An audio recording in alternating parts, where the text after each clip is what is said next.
Hi പ്രിയമുള്ള സുഹൃത്തുക്കളെ, ഇസ്ലാമിക രാജ്യങ്ങൾ സ്ഥാപിക്കപ്പെടുമ്പോഴെല്ലാം മുസ്ലിം ഭരണാധികാരികൾ മാറി മാറി വരുമ്പോഴെല്ലാം അവിടെയും പീഡിപ്പിക്കപ്പെടുന്നത് ന്യൂനപക്ഷ വിഭാഗങ്ങൾ തന്നെയാണ്. ഇപ്പോൾ സിറിയയിലെ അവസ്ഥയും മറിച്ചല്ല, ബംഗ്ലാദേശിലെ അവസ്ഥയും സമാനം തന്നെയാണ്. സിറിയയിലെ ക്രിസ്ത്യൻ സഭാ പ്രതിനിധികൾ പുതിയ ഭരണാധികാരിയായ അഹമ്മദ് അൽ ഷാരയുമായി കൂടിക്കാഴ്ച നടത്തി. ക്രൈസ്തവ സമൂഹത്തിന്റെ ഭാവിയെ സംബന്ധിച്ച ആശങ്കകളും ഉത്കണ്ഠകളും അൽ ഷാരയുമായി പങ്കുവച്ചതായി കൂടിക്കാഴ്ചയിൽ പങ്കെടുത്ത ഈശോ സഭാ വൈദികൻ ഫാദർ റാമി ഏലിയാസ് വാർത്താ സമ്മേളനത്തിൽ അറിയിച്ചു. പുതിയ ഭരണഘടന, ജനാധിപത്യം, ന്യൂനപക്ഷങ്ങൾക്ക് തുല്യ പരിഗണന തുടങ്ങിയ വിഷയങ്ങളിൽ അൽ ഷാരയുമായി ചർച്ച നടത്തി. ഡമസ്കസിലും ദാരയിലും ദീർഘകാലം ക്രൈസ്തവർക്കൊപ്പം താമസിച്ച കാര്യം കാണിച്ച അൽ ഷാര, ക്രൈസ്തവർ സിറിയൻ സമൂഹത്തിന്റെ ഒഴിച്ചുകൂടാനാകാത്ത ഭാഗമാണ് എന്ന് ഉറപ്പു നൽകി. സിറിയയിൽ സിവിലിയൻ ഭരണകൂടം നിലവിൽ വരണം എന്ന ആഗ്രഹം ക്രൈസ്തവ നേതാക്കൾ പ്രകടിപ്പിച്ചു. അൽ ഷാരയും ഇക്കാര്യത്തോട് യോജിച്ചു. അമേരിക്കയും യൂറോപ്യൻ യൂണിയനും ഇപ്പോഴത്തെ നിലപാട് തുടരുകയാണെങ്കിൽ മിതവാദത്തിൽ ഊന്നിയ ഇസ്ലാമിക സിവിലിയൻ ഭരണകൂടം സിറിയയിൽ നിലവിൽ വരുമെന്ന് ഫാദർ ഏലിയാസ് പ്രതീക്ഷ പ്രകടിപ്പിച്ചു. അതേസമയം ക്രൈസ്തവരുടെ ഭാവിയെ സംബന്ധിച്ച അനിശ്ചിതത്വം നിലനിൽക്കുന്നതായും അദ്ദേഹം വ്യക്തമാക്കി. ക്രൈസ്തവ വിശ്വാസികൾ ഭയപ്പെടരുതെന്നും ഭരണഘടനാ നിർമ്മാണത്തിൽ അടക്കം പങ്കാളികളാകണമെന്നും അദ്ദേഹം നിർദ്ദേശിച്ചു. കൂടിക്കാഴ്ചയിൽ അന്തോക്യ പാത്രിയാർക്കീസ് നേരിട്ട് പങ്കെടുത്തിട്ടില്ലെങ്കിലും പ്രതിനിധികളെ അയച്ച് അതിനകത്ത് അവരുടെ കൂടി ഒരു പങ്കാളിത്തം അറിയിച്ചിട്ടുണ്ട്.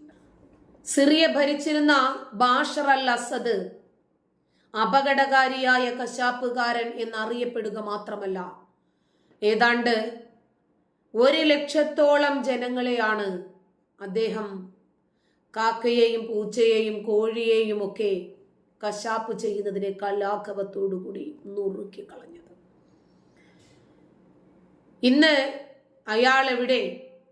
നമ്മൾ അങ്ങനെയാണ്, ഒരു പച്ചപ്പ് കണ്ടാൽ അതിൽ മുറുകെ പിടിച്ചങ്ങ് കേറും. നിലാവുണ്ടെന്ന് കരുതി നേരം വെളുക്കുവോളം കക്കാനിറങ്ങരുത്, പിടി വീഴും. നമ്മള് ഒരാളെ അങ്ങോട്ട് കിട്ടിയാല് എന്താ ചെയ്യാൻ പറ്റുക? ഒക്കെ ചെയ്യാനേ. റബ്ബർ ഷീറ്റ് അടിക്കുന്നത് പോലെ മനുഷ്യന്മാരുടെ നീരും ചോരയും വറ്റിച്ചെടുത്ത് അതിനുവേണ്ടി ഒരു ഉപകരണം വരെ ഉണ്ടാക്കിയിട്ടാണ് ഷീറ്റ് പോലെ മനുഷ്യനെ അടുക്കി മാറ്റിവെച്ചത്. ഇതിനൊക്കെ ഇയാൾ സമാധാനം പറയാതെ പറ്റുമോ? ഇതിനൊക്കെയെന്നല്ല, നമ്മൾ എന്തു വിതച്ചാലും ശരി, നമ്മളത് കൊയ്തെടുക്കുക തന്നെ വേണം. ചിലപ്പോൾ ഒരു സമയത്ത് വല്ലാത്ത വളർച്ചയുണ്ടാകും. ആ വളർച്ച ഒടുങ്ങുന്ന ഒരു ദിനം വരും. അന്ന് നമുക്ക് പിടിവീഴും. അന്ന് നമുക്ക് കുതറാൻ സാധിച്ചൊന്നും വരില്ല. ഇപ്പോൾ ഈ മുൻ സിറിയൻ പ്രസിഡന്റ് എവിടെ? അയാളുടെ ഭാര്യ എവിടെ?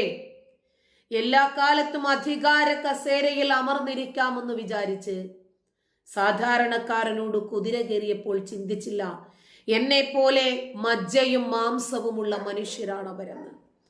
എന്നെ പോലെയുള്ള വികാര വിചാരങ്ങൾ, സ്വപ്നങ്ങളും പ്രതീക്ഷകളും ആഗ്രഹങ്ങളുമുള്ള പച്ചയായ മനുഷ്യരാണ് അവർ എന്ന് ചിന്തിച്ചില്ല.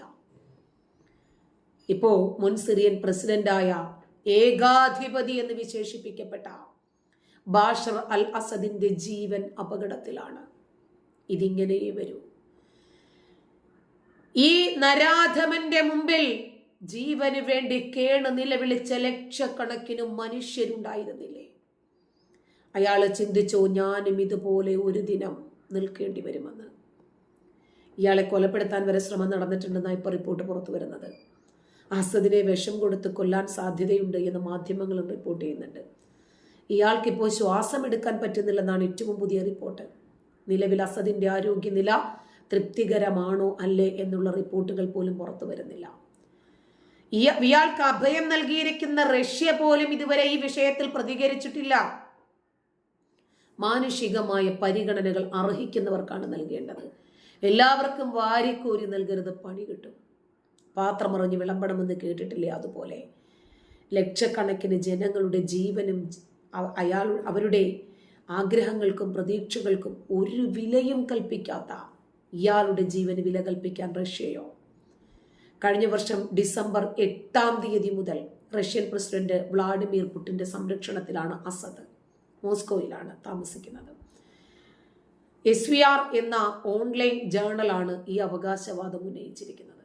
ഒരു മുൻ റഷ്യൻ ചാരനാണ് SVR നടത്തുന്നത്. കഴിഞ്ഞ ഞായറാഴ്ച ഇയാൾക്ക് ബാഷർ അൽ അസദിന് ഗുരുതരമായ ഒരു അസുഖം ബാധിച്ചു എന്ന് പറയപ്പെടുന്നു.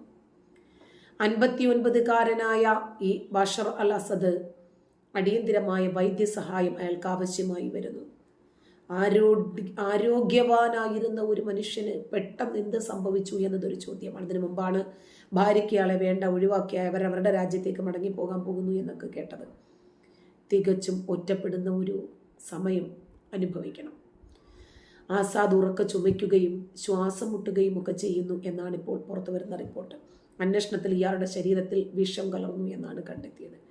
ഇതിന്റെ അടിസ്ഥാനത്തിലാണ് വിഷം നൽകി കൊലപ്പെടുത്താൻ ശ്രമം നടന്നതായിട്ട് സംശയിക്കുന്നത്.